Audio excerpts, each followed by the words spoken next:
Yo, what it is, guys? Blah. Blah. Blah. Yo, what it is, guys? We got some coilovers for the Civic. These are some MaXpeedingrods coilovers, and we're about to slam the Civic down to the ground. We're probably not that low, but it's definitely gonna be lower than what it is now. Right now, the Civic is at like what, 3 fingers? We're gonna try to take it down to 1. Let's check out what's inside the box. Guess this will do.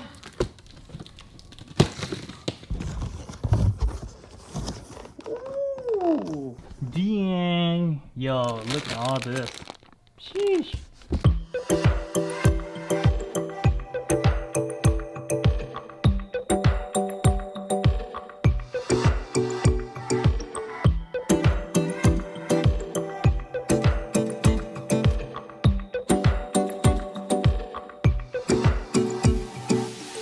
So here is the Civic at stock ride height.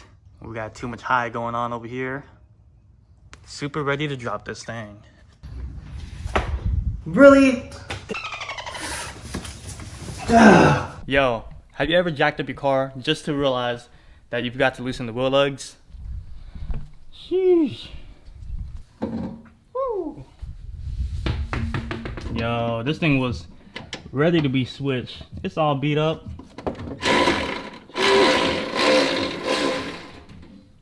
That booty though. It's got 3 screws for the top. We've already put in the driver's side, but oh man, we put it in wrong. See, this is the camber plate. It's supposed to be turned this way. Turn up. But it's actually going this way. See what I mean? Yeah, so we're gonna have to take this out and turn it.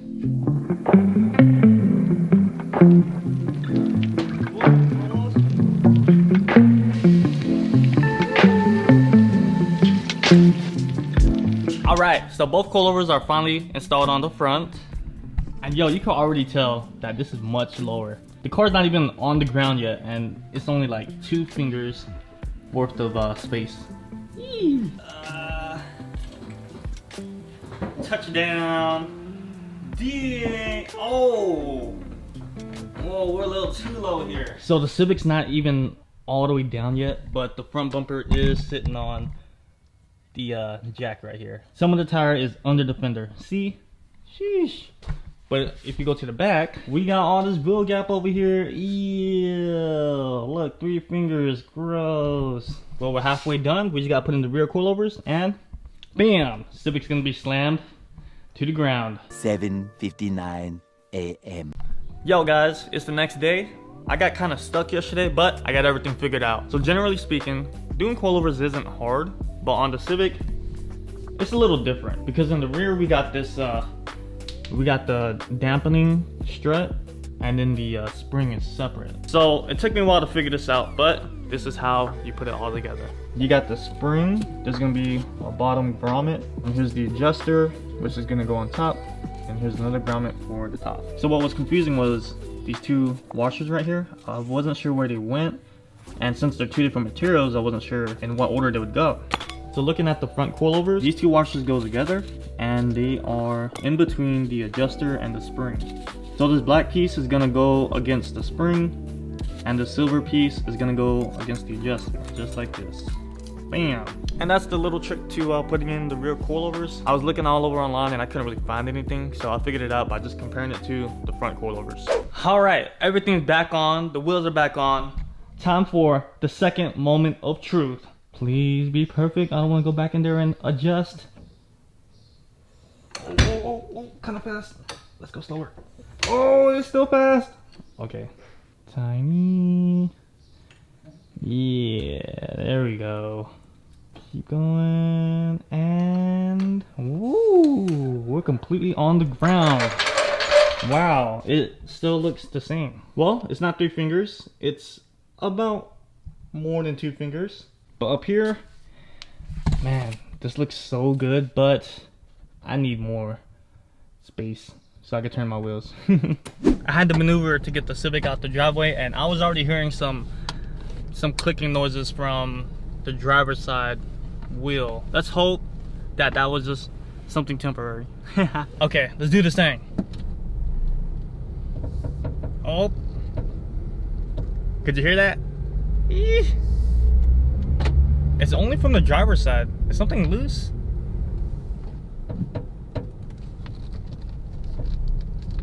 Okay, yeah, something's definitely up with the driver's side. 3,000 years later. Alright guys, it's been a few days since we last touched the Civic, but I've done some research on how to prevent that grinding noise or whatever you want to call it. I've narrowed it down to like 2 solutions. One, I know I didn't set the preload, and so pretty much the upper spring is kind of loose. The other one is to take apart the coilover and grease it up in certain spots, but I'm gonna do solution 1 first, and if we're still getting all that noise, we'll try greasing everything up. Yeah. Alright, so here's the plan. So this is the spring and it needs to be preloaded. So I'm gonna loosen I guess both of these. I'm gonna loosen both of these until I can freely spin this by hand, right? Once this is loosened, I'm gonna tighten this upper one as tight as I can by hand, so that'll set like a base point. And the way to set preload is to raise it up by like 5 millimeters. Oh shoot, it's still going. My left hand's tired. All right, so this is the starting point. We're gonna raise this one up, and from here I'm gonna raise this top one up about 4 to 5 millimeters. 1 minute 37 seconds later. Yo, by setting the preload, I already noticed that the Civic is a little higher. Look, before we used to have just 1 finger of clearance. Now I got about 2. So that only means that the preload wasn't really set effectively, if it was set at all, before I adjusted it. So let's take it for a test drive. Woo!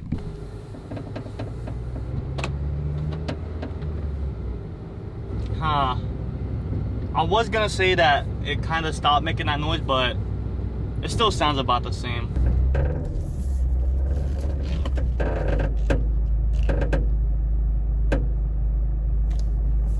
Yo, that noise is so sketchy. It only does that when I'm like parking here at home in the driveway, and sometimes when I make a slow turn. But yo, I got one last theory to test out. I'm still not 100% sure if all that noise is coming from the new coilovers I put in, or if it's just from some like old worn out suspension pieces. All right, so this is what I got in mind.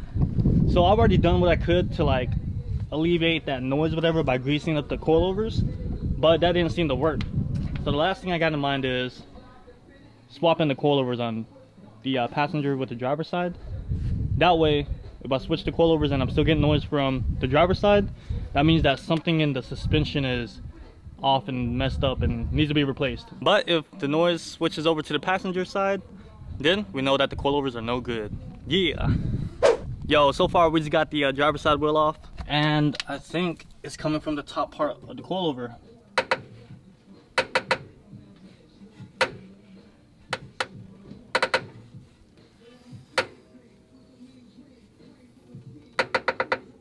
So I guess I just gotta take the coilover back out and try to grease that top part again.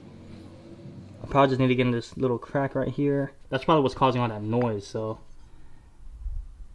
Let's kill it with the grease. Yeah. Bam! Look at that. I greased it all up in there. Woo! Trying to make sure that it was like lathered with the stuff. Shoot, man, this is my last line of defense. Let's hope this fixes the issue with the freaking popping noise and whatnot, because I'm freaking tired of driving around all paranoid thinking that my ball joint or something's gonna blow up. Yo guys, check this out. Yeah, you hear that? Yeah.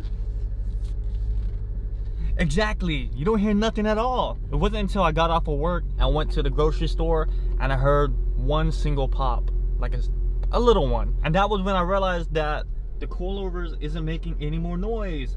Yo, greasing the coilovers worked. It fixed the issue. Woohoo! Yeah! But man, yo, guys, it took me a minute to really like put this video together because I had to go through a lot of trial and error. I took the coilovers apart at least 3 times because the first time I just greased a few pieces. The second time I greased everything that the graph had showed me. And then the third time was when I got up in that little pillow ball joint area, and after one day of driving, everything's good. Woohoo! It took a minute to figure out how to install the coilovers and how to set them up correctly to, you know, just have a nice, comfortable ride and without all that noise and whatnot. I'm actually going to be posting a separate in-depth video on how to install and all the small little details about these coilovers to get them right on your car. So to be real with y'all, yeah, these are some budget-friendly coilovers, and you know, a lot of people argue that they're cheap and the quality is bad, but honestly, I think they're the best bang for your buck, because at the end of the day, we just want to lower our car, right, and make it look better. The ride quality, you gotta know, if you lower your car, it's gonna feel more stiff, it's gonna be more bumpy, you're gonna hear more road noise, because that's just what a performance car is designed for. You gotta sacrifice some ride quality so you can have that nice, like, super tight grip steering and just responsiveness, you know? So like, really, these coilovers don't feel bad at all. If I had to compare it to something, compared to the OEM shocks, I do feel more bumps. It is a little noisy when I hit some bumps, but it really doesn't bother me because I got coilovers on the lewd, and you know, I'm just about that low life.